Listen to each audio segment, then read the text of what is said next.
በ1950ዎቹ መጀመሪያና አጋማሽ ላይ በርካታ የአፍሪካ ሀገራት ከቅኝ ግዛት ነፃ የወጡባቸው ዓመታት ነበሩ።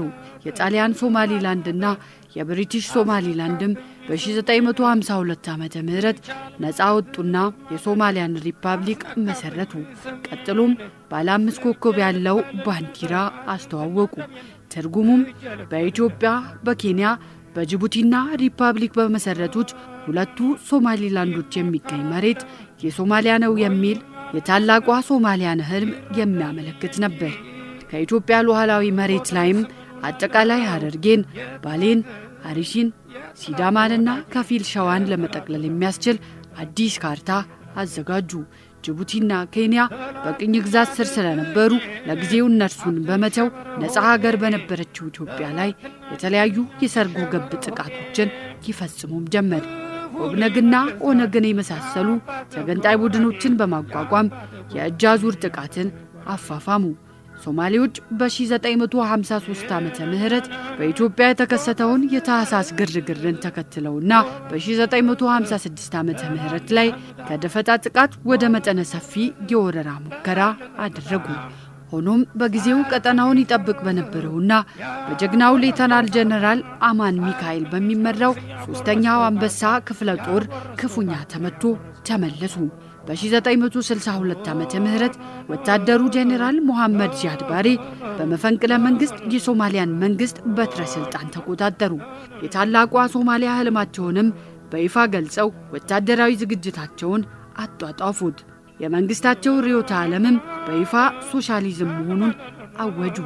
በውጤቱም ከሶቪየት ህብረት በገፍ ዘመናዊ መሳሪያ መታጠቅና ወታደራዊ ኃይላቸውን ለተከታታይ 7 ዓመታት ማፈርጠም ቀጠሉበት።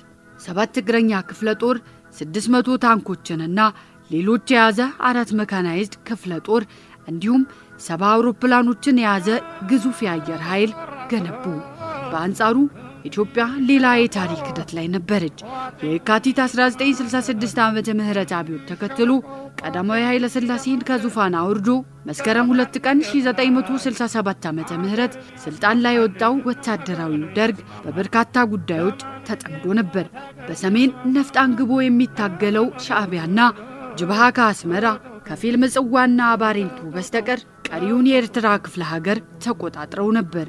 እድዩ ከጎንደር ህወሓትም በትግራይ መንግስትን በመፋለም ላይ ነበሩ።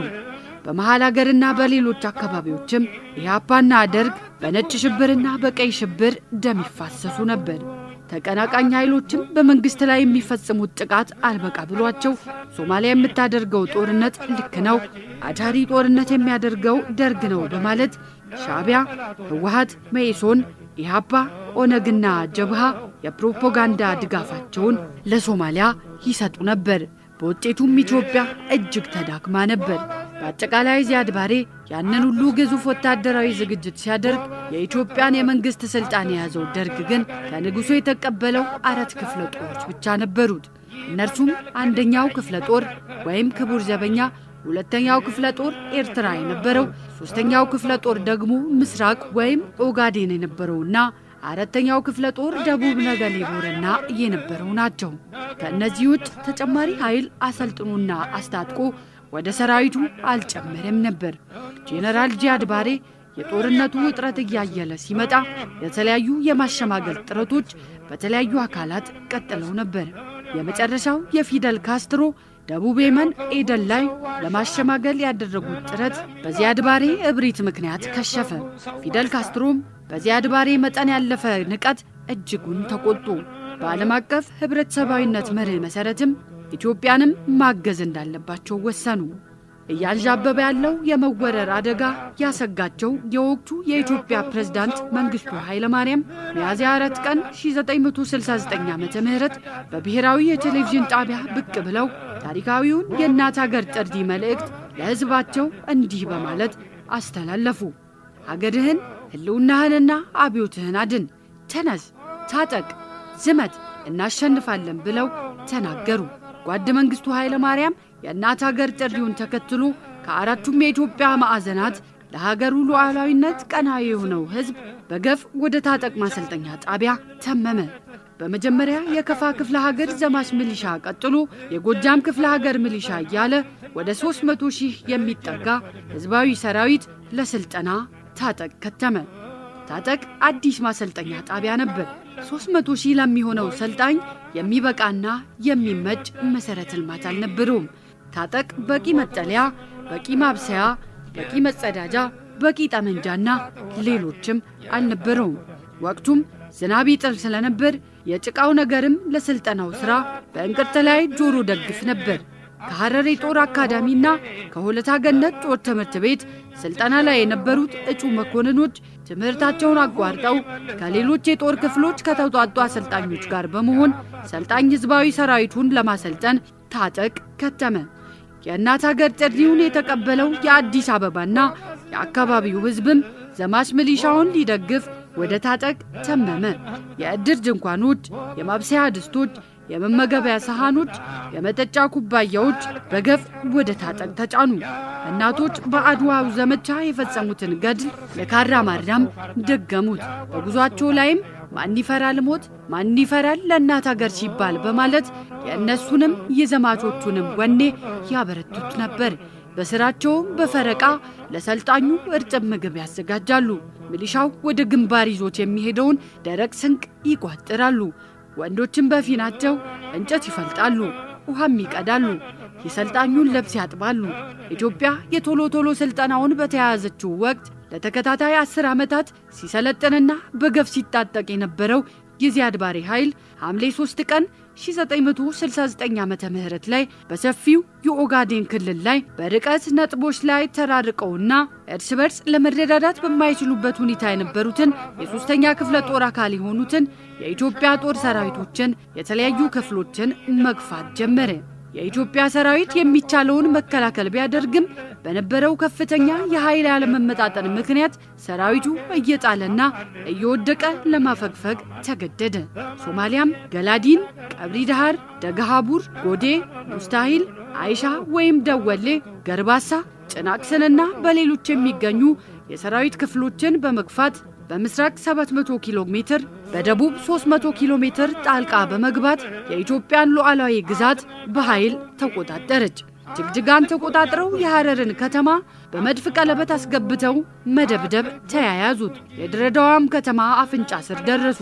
ሶማሊያ በተቆጣጠረችው አካባቢ የሚኖረውን ህዝብ በዚያድ ባሬ ኃይል የባርነት ቀንበር ስር ወደቀ። ንብረት ወደ ሞቃዲሾ ተጋዘ። ሴቶች ተደፈሩ። በርካታ ሰላማዊ ዜጎችም በግዞት ወደ ተለያዩ የሶማሊያ ከተሞች በገፍ ተጋዙ።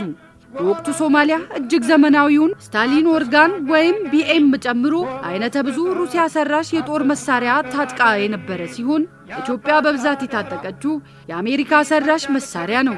በጊዜው የኢትዮጵያ ትጥቅ ከሶማሊያ ጋር ሲነጻጸር ኋላ ቀር የነበረ መሳሪያ ነበር። ካራማራ ኢትዮጵያ ትቅደም የደፈራት ይውደም። በወቅቱ በጂሚ ካርተር ይመራ የነበረው የአሜሪካ አስተዳደርም በቀዳማዊ ኃይለ ሥላሴ ዘመን የተፈጸመውን የተከፈለበት የጦር መሳሪያ ግዢ ውል እንዳይፈጽም በማገዱ ኢትዮጵያ ትልቅ አደጋ ላይ ወድቃ ነበር። ኢትዮጵያም የጦር መሳሪያ ድጋፍ ለማግኘት ወደ ምስራቁ የሶሻሊስት ጎራ ፊቷን አዞረች። በታህሳስ 1968 ዓመተ ምህረት ሶሻሊዝምን በማወጅ አጋርነቷን አሳይታ ስለነበር ከምስራቁ ዓለም አመርቂ ድጋፍ ማግኘት ጀመረች። ሶቪየትም ከሶማሊያ ጋር መቃቃር ስለጀመረች ፊቷን ወደ ኢትዮጵያ በማዞር በብዛት የጦር መሳሪያ ድጋፍና የባለሙያ ወይም የአማካሪዎች እገዛ አደረገች። እጅግ ፈታኝ ሥራ ቢሆንም ኢትዮጵያ ሰራዊቷንም ከአሜሪካ ሰራሽ መሳሪያ ስርዓት ወደ ሶቪየት መሳሪያ ስርዓት ሽግግር በሚያስደንቅ ፍጥነት አካሄደች። ታጠቅ ጦር ሰፈር ሲሰለጥን የከረመው ህዝባዊ ሰራዊትም በሀገራዊ ወኔና በስልጠና ታግዞ ከኮሪያ የመጣ ሬንጀር ፋቲግ ለብሶ ለሰኔ 18 ለአደባባይ ሰልፍ ትርኢት ተዘጋጀ። በዕለቱም የነበረው የሰልፈኛው ሰራዊት ርዝማኔ በዓለም ታሪክ ታይቶ የማይታወቅ በጣም ረጅም ነበር። ጫፉ መስቀል አደባባይ ሆኖ መጨረሻው ደግሞ ከአሮጌው አውሮፕላን ማረፊያ ወይም የጦር ኃይሎች ይደርስ ነበር። በወቅቱ ሰልፉን ይታዘቡ የነበሩ የተለያዩ ሀገሮች ታዛቢዎችና ወታደራዊ መኮንኖች የደማቁን ሰልፍና የሰራዊቱን ብዛት በመጠራጠራቸው ከመነሻ እስከ መድረሻው በሄሊኮፕተር ተዘዋውረው ከተመለከቱ በኋላ ነበር ያመኑት። በመስቀል አደባባይ የተገኘውም ህዝብ ለሰራዊቱ ይሰጥ የነበረው ሞራል እጅግ አስደማሚ ነበር። ህዝባዊ ሰራዊቱም በ9 ክፍለ ጦር ተዋቅሮ 8ኛ፣ 9ኛ፣ 10ኛና 11ኛ ክፍለ ጦሮች እየፎከሩና እየሸለሉ ወደ ምስራቅ ዘመቱ። 12ኛ ክፍለ ጦር ወደ ደቡብ ዘመተ። 14ኛ፣ 15ኛ፣ 16ኛና 17ኛው ክፍለ ጦሮችም ወደ ኤርትራና ትግራይ ተላኩ። በአጠቃላይ የኢትዮጵያ አቅምም በፊት ከነበራት 4 ክፍለ ጦር ታጠቅ ክፍለ ጦር የሰለጠነው 9 ክፍለ ጦር ሲጨመርበት የሰራዊቷ አቅም ወደ 13 ክፍለ ጦሮች አደገ።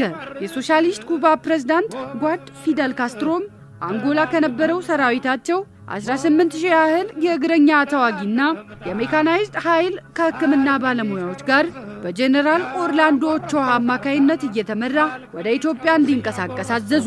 ደቡብ የመንም እስከ 2000 የሚደርስ ጠንካራ የመድፈኛ ብርጌድ ድጋፍ አደረጉ። ሶቪየት ህብረትም በማርሻል ፔትሮቭ የሚመራ ልዩ ልዩ የአማካሪ ቡድን ላከች።